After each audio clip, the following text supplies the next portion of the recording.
Po tayo ngayon guys, ipinatawag tayo ng ating kaibigan na si Tatay. Dalawa po sila dito guys, nandito si Linyo. Tay, Linyo, salamat po sa inyong dalawa. Ano po bang impormasyon na ito? Nakakatakot naman to. Sus, totoo yan?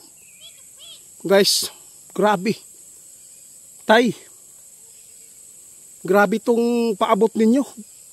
Alam mo, takot na takot ang mga tao kapag kayo po ay nagpapaabot dahil napakarami po nga taong nakapanood na aktual po nila narinig talaga yung sinabi ninyo na yung bagyo sa Manila, pagkatapos sa bagyo, baha, ang susunod, lindol. Sus. Ngayon naman po guys, meron pong nakita ang ating mga kaibigan. Sa lahat po na makapanood sa atin, pakishare guys. Kasi meron din po nga nagbalita sa atin na may pumutok daw na bulkan doon sa Rusya. Kung meron man na imposible talaga ito guys, na hindi ito maghaganap ang Dabiguan. Sus! Kaibigan,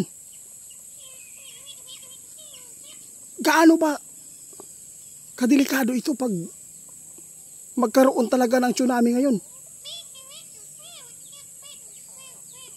Nag-umpisa daw yung nag-umpisa na daw yung tsunami po doon sa Rusya guys, kasi napakalaki daw mga balod sa dagat. Oo, sobrang haba daw ang inabot nga yung mga kabahayan po doon sa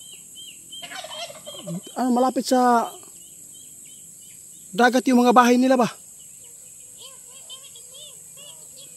Tama po kayo, Tay, tama. Sabi ng ating kaibigan, guys, sana hindi ito mangyari dito sa Pilipinas. Kung mangyari yung lakas ng lindol, kung dito tatama sa atin guys, sigurado maraming buhay talaga ang mawawasak, mawawala dito sa mundo.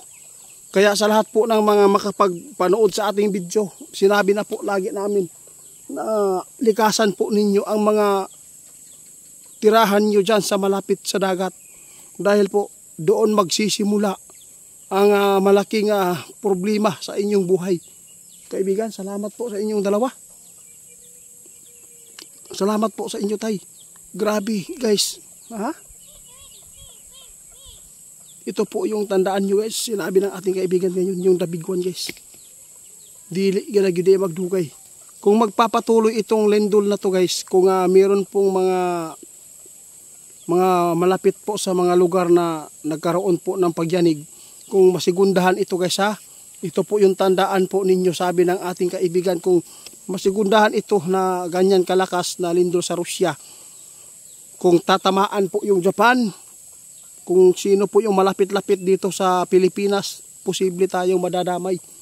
Pero sa amin, hindi kami madadamay guys, no? Alam po ba ninyo kaibigan?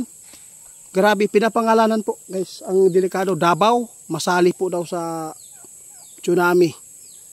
Yun po ang totoo. May nagpaabot sa atin na pinapangalanan po yung mga lugar na maapektuhan sa tsunami.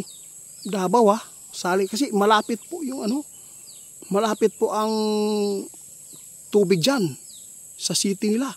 Posibleng mangyayari talaga. Totoo po yung naghula dito at nagpaabot. Kaya itatanong natin kay kaibigan kung sali ba, kaibigan. Sa tingin po nyo kaibigan, ano po ba ang totoo dito? Kasi hinulaan po ng tao.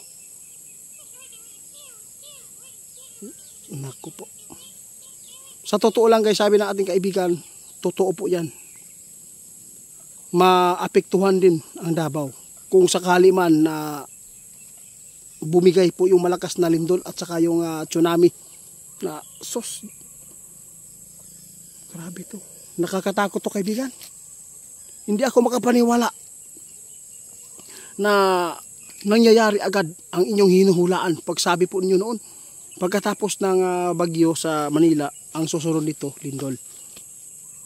Nasa inyo lang po ang paniniwala guys hindi po kami nanghihikayat po na paniwalaan po ninyo itong video na to. Dahil po alam po natin dito sa vlog ay kadalasan ang nakikita ng mga tao ay mga fake news, mga fake na mga gawa-gawa na pagpapaabot. Yun po ang sasagutin natin dahil napakaraming mga basher. Kung fake man po yung nagawa namin, titingnan po ninyo yung video namin kung meron bang katotohanan ang ipinapaabot ng ating kaibigan, no? Yun lang po. Kasi ang iba gumawa ng fake para lang makapag-views, yun. Pero sa amin wala namang views, di ba? Pero nagpapatuloy kami sa pagpapaabot sa mga tao na makapanood. Baka po may makapanood na mga bago, di ba? Kaya at least meron silang makuhaan ba na paraan kung paano iwasan ang kalamidad. Kasi po sabi po ng ating kaibigan dito, maiwasan yan sa pamamagitan ng pagmamasid sa paligid. Kung maaabot ba ang ating tirahan, kung madadaganan ba ang ating tirahan. Kaya kung yun po ang makita nyo, salamat, umalis kayo dyan para ligtas kayo. Maraming lugar na pwede natin lipatan.